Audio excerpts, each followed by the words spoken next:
요즘은 혼자 사는 것 1인 가구가 그리 특별한 일은 아닙니다. 상해 시후구의 한 아파트 203호에도 한 남자가 살고 있었습니다. 이웃들은 그 남자 때문에 엄청 고통을 받고 있는데요. 지금부터 오늘 이야기의 주인공을 심씨라고 부르겠습니다. 입주자 대표 회의의 경고도 소용없었어요. 어떻게 좀 해봐요. 미치겠어요. 2019년 7월 23일 연일 38도를 넘나드는 푹푹 찌는 여름의 어느 날 통풍도 되지 않는 방호복과 두꺼운 마스크를 착용한 청소부 몇 명이 203호를 청소하기 위해 아파트 계단을 오르고 있습니다. 녹이 잔뜩 쓴 현관문을 여니 눈앞에 충격적인 모습이 펼쳐집니다. 눈앞에 펼쳐진 충격적인 모습에 모두 놀라 할 말을 잃었습니다. 집안은 사람 한 명 겨우 다닐 수 있을 정도의 공간만 남겨두고는 온갖 쓰레기와 먼지, 오물들이 가득 차 있었습니다. 바닥 색깔조차 보이지 않을 정도로 심각한 수준이었습니다. 방바닥은 알 수 없는 액체들이 썩어 밟으면 끈적거렸고 창문과 천장은 수많은 거미줄이 뒤엉켜 있었습니다. 수십 마리의 파리와 방안을 휘젓고 다니는 쥐들, 이건 쓰레기장이나 다를 바 없었습니다. 청소부 4명이 아침 9시부터 청소를 시작해서 오후 3시가 되어서야 끝이 났는데 크지도 않는 집에서 작은 트럭에는 다 씻지도 못할 만큼의 어마어마한 양의 쓰레기가 나왔습니다. 썩은 음식물, 휴지 조각들 뿐만 아니라 배설물까지 별별 종류의 온갖 쓰레기들이 다 있었습니다. 청소부들은 마스크를 꼈음에도 불구하고 악취를 견딜 수 없어 청소하는 중에도 여러 번 밖으로 나와 신선한 공기를 마셔야만 했습니다. 이런 곳에서 25살의 다 큰 청년이 살고 있었다니 진짜 놀라서 말이 안 나와요. 청소부들이 집을 청소하는 6시간 동안 심씨는 이들과 마주치지 않기 위해 안방 문을 잠그고 방에서 한 번도 나오지 않았습니다. 고맙다고 절이라도 해야 할 판인데 왜 심씨는 사람들과 마주치는 것조차 피하는 것일까요? 25살 건장한 성인 남성이 왜 이렇게 더러운 집에서 혼자 사는 걸까요? 그의 삶이 궁금해집니다. 그럼 지금 그에 대해 알아보도록 하겠습니다.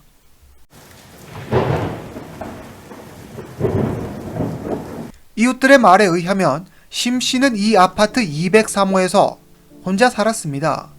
처음엔 음식이나 생활용품 등을 사러 가끔 밖으로 나왔었는데 최근 몇 년간은 그가 집 밖을 나오는 모습을 본 사람이 아무도 없었다는 것입니다. 끼니도 주로 배달 음식으로 해결했는데 배달이 오면 문 밖으로 살짝 손만 내밀어 음식을 받았기 때문에 배달원조차 그의 모습을 보지 못했다고 합니다. 그래서 그의 지금 얼굴, 그러니까 성장하고 변한 현재 그의 모습을 아는 사람은 아무도 없다는 것입니다. 이게 말이 되는 일인가요? 그는 왜 외부와 단절한 채 오랜 세월 스스로를 집안에 가둬둔 채 살아온 것일까요? 그런데 진짜 문제는 다른 곳에 있었습니다. 외부와 단절된 채 생활하는 것에 그치지 않고 쓰레기를 버리지도 않고 청소도 하지 않은 채 생활하는 이해하기 힘든 그의 생활 방식은 이웃들을 힘들게 만들었습니다. 203호에서 나는 악취는 조금씩 옆집으로 퍼져나갔고 시간이 지나자 점차 온 아파트를 뒤덮어 도저히 견딜 수 없는 지경에까지 이르렀습니다. 이 때문에 이웃들은 집에서 나는 냄새를 없애기 위해 공기청정기를 2대씩 설치해야 했고 무더운 여름에도 매일 마스크를 착용해야 하는 불편함을 겪었습니다. 악취 때문에 구역질이 나고 머리가 아파 아무리 더운 여름에도 창문을 열 수가 없었습니다. 그리고 문제는 악취만이 아니었습니다. 바퀴벌레, 쥐 등이 온 아파트를 돌아다녀 피해가 이만저만이 아니었습니다. 입주자 대표회에서 아무리 청소하라고 말을 하고 경고를 해도 소용이 없어요. 203호 때문에 쥐랑 벌레가 들끓어서 못 살겠어요. 입주자 대표회에서 몇 번이나 그에게 집을 청소하라고 경고했지만 심씨는 문도 열어주지 않고 아무 반응도 보이지 않았습니다. 심지어 아파트 관리인이 쓰레기를 현관문 앞에만 둬요. 내가 그 쓰레기를 처리할 테니 라고 했지만 이 역시 묵묵부답이었습니다. 이랬던 심씨인데 2019년 7월 23일에는 어떻게 그의 집 문을 열고 집을 청소할 수 있었을까요? 바로 에어컨 수리 때문이었습니다. 쥐들이 에어컨 전선을 물어뜯어 에어컨을 쓸 수 없게 되자 도저히 더위를 견딜 수 없었던 그가 에어컨을 고치기 위해 수리기사를 불렀기 때문이었죠. 사실 심씨는 어릴 때 큰 화상을 입어 조금만 날씨가 더워져도 극심한 고통을 느꼈습니다. 그래서 그에게 에어컨은 없어서는 안 될 꼭 필요한 존재였죠. 그가 에어컨을 고치기 위해 수리기사를 불렀고, 그때 영원히 절대 열리지 않을 것만 같았던 203호의 문이 열렸던 것입니다. 에어컨 수리기사가 심씨의 집을 방문한다는 사실을 알게 된 아파트 주민들은 이때를 놓칠세라 청소부를 투입해 203호 집을 청소하게 된 것입니다. 현재 심씨는 25살의 청년입니다. 외부와 단절된 채 혼자 살았다면 가족들은 어디 간 거죠? 그런데 다 큰 청년이 왜 청소도 하지 않고 이런 환경에서 살았던 것일까요? 이 의문점들을 풀기 위해 함께 13년 전으로 돌아가 보겠습니다.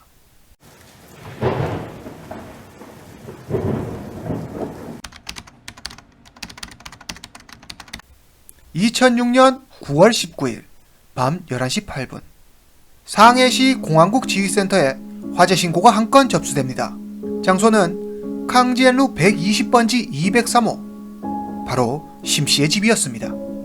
소방관들이 서둘러 현장에 도착했지만 불길은 이미 걷잡을 수 없을 정도로 커져버렸고 온 사방은 검은 연기로 가득했습니다. 소방관이 203호에 있는 어린아이 한 명을 발견합니다. 그 아이는 바닥에 엎드려 살려달라고 크게 소리치고 있었습니다. 이 소년이 바로 12살의 심씨였습니다. 11시 26분 화재가 완전히 진압되고 경찰은 현장에서 세 구의 유해를 발견합니다. 조사 결과 그 유해는 심씨의 부모와 외할머니였습니다. 중상을 입은 심씨는 바로 병원으로 이송되어 치료를 받았습니다. 다행히 목숨은 건졌지만 피부의 절반 가까이가 화상을 입어 땀이 배출되지 않는 장애를 평생 안고 살아가야 했습니다. 그래서 에어컨은 그에게 목숨만큼 중요한 존재였죠. 그러나 외상보다 심각했던 건 바로 마음의 상처였습니다. 집에서 일어난 화재로 하룻밤 사이에 가족을 모두 잃고 한순간에 고아가 돼버렸습니다. 어쩌다 그의 집에 화재가 일어난 것일까요? 놀라운 수사 결과가 나옵니다. 이 화재는 우연히 발생된 것이 아닌 사전에 모든 것이 계획돼 있던 방화였습니다. 그리고 방화범은 바로 심씨 아버지 주성이었습니다. 그는 자신의 아내와 장모를 해한 뒤 미리 준비해뒀던 기름을 부어 집에 불을 낸 것입니다. 그리고 자신 역시 불길에 몸을 던지죠. 그러나 이런 파렴치한도 차마 아들만큼은 어찌할 수 없었는지 일을 저지르기 전 자기 아들을 화장실에 가둡니다. 그리고 그 아들은, 그러니까 심씨는 그날 밤 자신의 아버지가 자신의 어머니와 할머니에게 어떤 짓을 했는지 그 끔찍함을 목격하게 됩니다.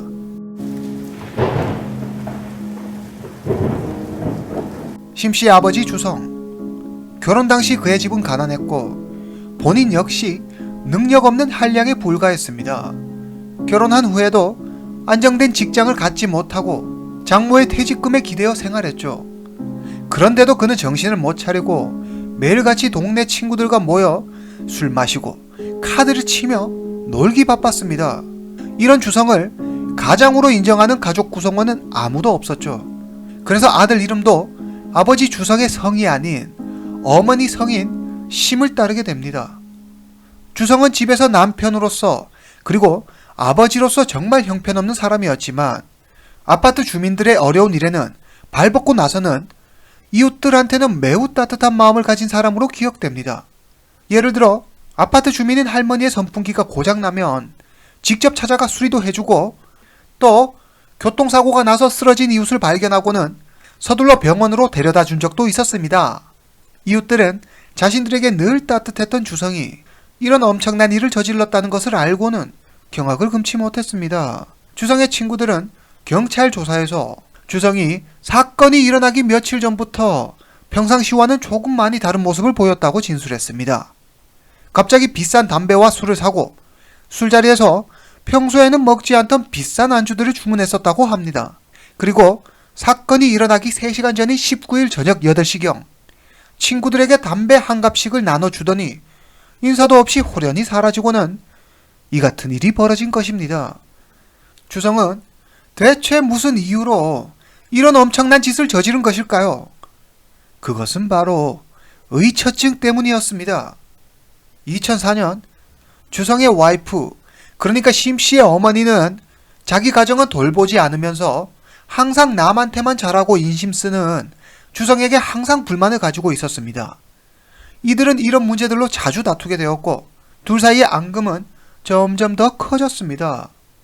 설상가상으로 주성은 의처증까지 생겨 2004년부터 아내가 바람을 피운다며 주변에 하소연했죠. 그러나 이것은 모두 주성의 의심, 혼자만의 착각이었습니다. 더 이상 참을 수 없었던 주성의 아내는 2006년 7월 이혼 소송을 합니다. 주성은 완강히 이혼을 반대했지만 그에게는 이혼을 막을 별다른 힘이 없었습니다. 2006년 8월 주성은 모든 것을 포기한 듯 했습니다. 그리고 주변 사람들에게 이렇게 묻죠. 만약 아내와 장모가 없어진다면 아들에게 집을 줄 수 있을까요? 이 말을 들었던 사람들은 모두 주성이 괜한 소리를 하는 것이라고 생각했습니다. 그러나 그는 진짜 그런 일을 하고 말죠. 이렇게 아들 심씨는 세상에 홀로 남겨집니다.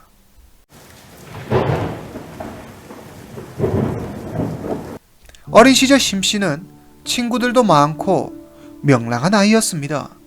성적도 우수해 학교에서도 인정받는 그런 아이였죠. 그러나 자신의 아버지가 모든 것을 앗아간 그날 이후 그의 모든 것이 변해버렸습니다. 하루아침에 고아가 된 심씨는 할아버지와 함께 살게 되었고 2015년 할아버지가 돌아가시자 진짜 세상에 혼자 남겨진 심씨는 203호 집에 자신을 가둔 채 세상과 인연을 끊고 자기만의 공간에서 살아왔던 것입니다. 2019년 8월 1일 심씨의 일이 TV를 통해 소개되면서 많은 중국인들의 관심을 받게 됩니다. 그를 돕기 위해 여러 계층의 따뜻한 후원도 이어졌죠. 시간이 걸리더라도 심씨 스스로 마음을 열고 203호 작은 공간에서 넓은 세상으로 나와 불우했던 과거를 이겨내고 자신의 삶을 살아갔으면 좋겠습니다. 오늘 이야기는 여기까지입니다. 그럼 다음에 뵙겠습니다.